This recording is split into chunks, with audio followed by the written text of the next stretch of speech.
I was looking at Instagram and I came across a recent post by Bryan Johnson. If you're not entirely familiar with him, he's got a lot going on, but the part that I'm most interested in is his regimented living routine, which includes a very strict adherence to a sleep schedule, a lot of supplements, a specific diet, and exercise. So a few elements there, and he doesn't deviate at all. And the post had a few elements, but one of them was, I pledge to never eat French fries again. I do eat French fries. I advocate in the weight loss phase, at least for people who feel intuitively that this is the best way for them to get used to eating a normal amount of calories, to not restrict any food groups. I'm still in that phase and I'm very comfortable here. I'm going to stay here for as long as I feel that I need to.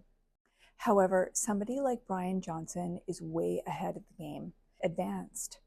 And I thought to myself, if somebody put me in some kind of newfangled institution in which the conditions for sleep were optimized, all my meals were made for me and presented to me, I didn't have any choice in the matter. Same with my exercise routine. And the rest of the day was spent on creative activities and my chosen work. Would I be happier? Would I be better off? Yes, absolutely. But that is not the case right now. We do at every stage of the game have to balance the motivation and the energy we put into keeping ourselves in line, doing the best that we can do in any given day. But it brings me to the question, would I one day be willing to give up certain things forever, completely, such as processed food or late nights, alcohol, other things that we do knowing that it's bad for our health? Bryan Johnson has a view that we need to radically change our approach to health and the world that we live in, because we have the information now regarding what a difference it makes to our well-being and our productivity and just the quality of our life if we absolutely wholesale eliminate certain things. If we look at seniors and the elderly and centenarians all over the world who are thriving, we see that they live a variety of lifestyles, eat a variety of diets, and it's really hard to find any one thing that they all have in common than good genetics. And I think one of Bryan Johnson's main points is that we can transcend our genetics to a much greater degree than we thought was possible before, and that many people still think is possible, and that is absolutely true. But that's also the ideal.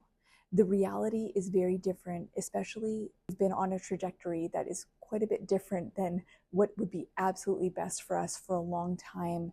I think that we have to slowly change course. Some people can do it more quickly depending on their personality, their age, what else they have going on in their life situation at any given time. All of those things factor in.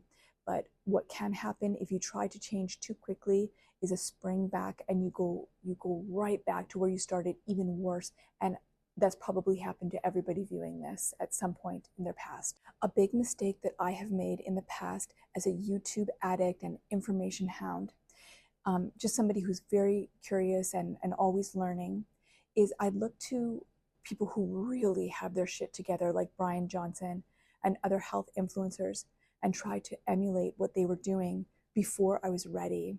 And what would happen was I would just overwhelm myself.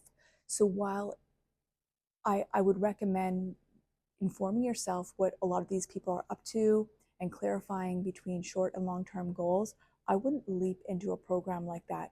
I mean, if you're dead set on it, go for it. I did. I would have. I've tried the Bryan Johnson regime, and actually I should talk about my experience with it. It was not sustainable for me, but it could be in the future. I just wasn't ready for it. That's not a criticism.